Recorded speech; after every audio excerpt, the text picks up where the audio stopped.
Howdy y'all, thank you for joining us today for this unboxing of Star Wars Outer Rim, the unfinished business expansion for Outer Rim. This is basically just a retail copy, but we're going to see everything that gets added to it.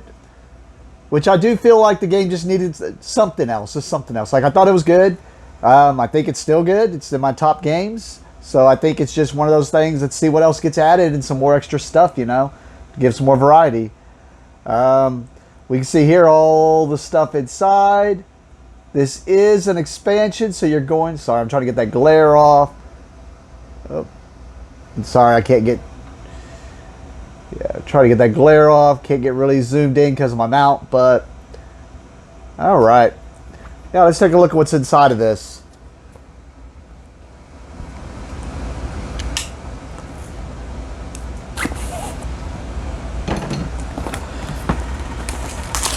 Alright.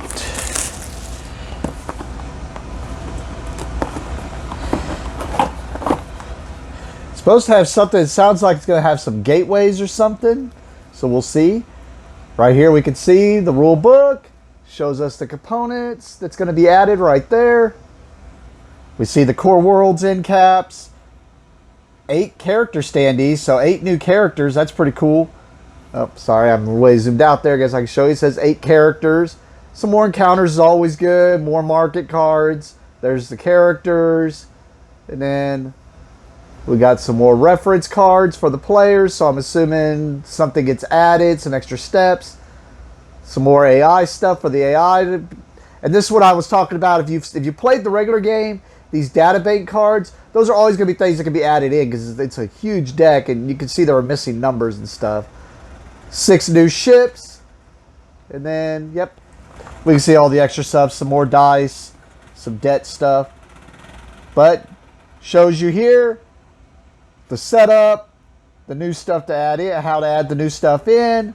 The data bank, which is just adding everything in. I'm sure you just go add them to their numbers. Yeah. We can see just all the rules kind of broken up here. Contact tokens. So there's going to be more contact tokens. Ugh, Boba Fett. Sorry, I really do not like Boba Fett. I think he's overrated. Very, very overrated. Multiplayer jobs. Then some optional rules. And then just some stuff for the single player game. And then some clarifications. Alright. Just one little thing of punch outs. Sorry, I didn't edit jump there because for some reason that just took forever for me to get open. You can see some more contact tokens. And these are orange. So that's something new. These were something they called debt counters. So maybe you can get some debts. Wonder how these are going to get incorporated in. But I guess we'll see in the rule book. And then you can see the other ends there. Some more money. And then we have the new characters here. As you can recognize them. So we're going to see, Chewbacca and whatnot. So, alright.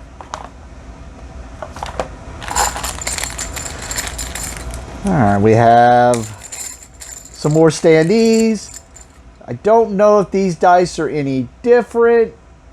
Looks like there's just the same dice from what I remember. So just giving you more dice. And then we got some cards to look at and take a closer look at. And look under the insert if you want your ships and stuff like that. Which I remembered that from the first game. They kept underneath the insert is where the ships and stuff were at. Alright, let's take a zoom in and look at all this stuff.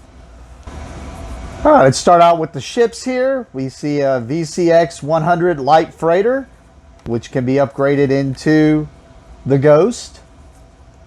We have the Edge Hawk class swoop carrier, which can be upgraded into the Airy. We have a Y2 2400 light freighter, can be upgraded into the Outrider. The Auzituck anti-slaver gunship becomes the Scourge. The Jumpmaster 5000 becomes the Punishing One. And the Rogue class Porax 38 Starfighter becomes Xanadu Blood. Alright, so let's look at the new ships. These, I did not catch what these they said they were, but they look like... Sorry, I decided to go ahead and go look in there. These actually, I really like this. And what it is, these are called Ambition cards. And what they are is, you basically, to win the game, if you haven't played before, you have to get a certain number of fame, which is determined at the beginning of the game how much fame you're going to go for. And then afterwards, you choose one of these. And it gives you a different type of setup and some other goals you need to pull off. So basically, in order to win, you have to get the level number of fame and this. I love that because actually it feels like if somebody just finds a way to randomly get a bunch of fame, cool, they can just win the game, which is fine. The game's pretty long, so just getting to that fame is pretty cool. But this makes it to where they have to get that fame and they have to pull off whatever their ambition is to become a crime lord, for instance. I like this a lot. I can't wait to play with this. This, to me, is awesome. And I'm hoping they can always add more with more expansions. But right off the bat here, we have Crime Lord here. Galactic Explorer. Galaxy's Most Feared. Hero of the Rebellion. Living Legend.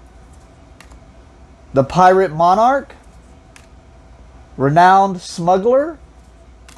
And Servant of the Emperor. And I know the text on there is really small, so it's hard for me to go over all that. But that's pretty cool. I like that. I didn't even know that was coming. That might actually fix one of the issues I kind of had with the game. Well, not me personally, but someone else did, where they just felt like, man, you just got lucky and got all the fame cards, and I couldn't. So, cool. Okay, this does add a ton of cards. I'll show you the stack afterwards. I got it all broken down so I can show you them in groupings. But it does give us the new player aid here. And unfortunately, I do not have my old player aid, so I cannot look and see. I was seeing if anything just sticks out to me. Not really off the top of my head. Just looking at it quickly. Maybe this shortcut thing. 4 new player aids. And these, I'm not going to go through every single one of them, but you can see it adds a ton of more encounters that will just mix into each of their decks. And you can see all the different stuff. So that's, I mean, add more encounters is going to give more replayability and more variability. That way you don't figure out, because those decks are pretty small, so already adding this. And if you play an original Arkham Horror 2nd Edition, you know, every time the expansion's added more, yeah, it eventually gets to bloat, but I don't know, man. Anything that adds more story and more stuff you can hit, that's pretty cool. And you can see it's a pretty thick deck there of encounters that it adds. And then we get a few more of these to add to that deck. And I can go through each of these because there's not too many of them. And then some more for that deck, which is equipment and mods. Then we have the more ships, which are the 6 new ships.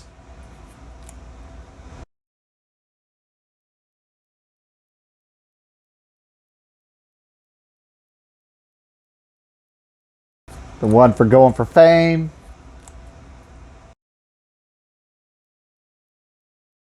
Bounties.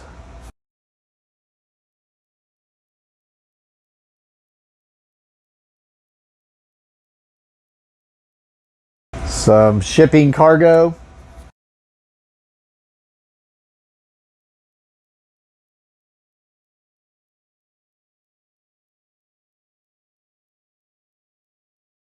And then we see some more AI cards.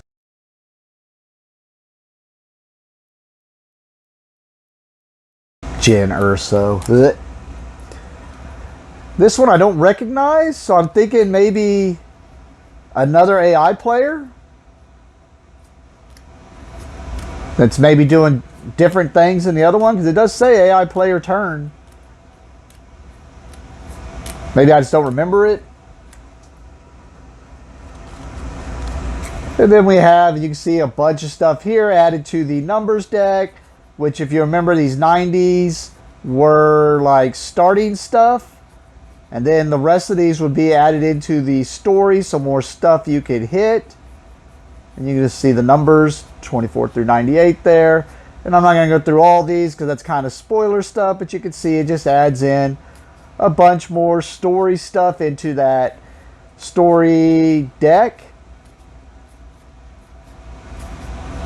So, always good stuff. And then we still got the characters to look at, but I was just going to go ahead and show you the deck here. You can see that added a ton of cards, so way more replayability into the game. And then what you're probably here to really see, the new characters. You got Maz here, Hondo, which some of these were in the base game, Hera, Enfys, one of my favorites, Dengar,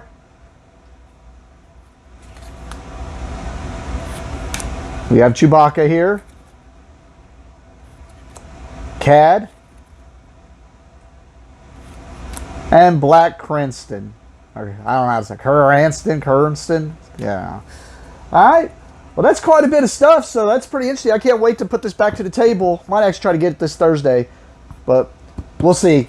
All right. Thank you for watching, and have a great day.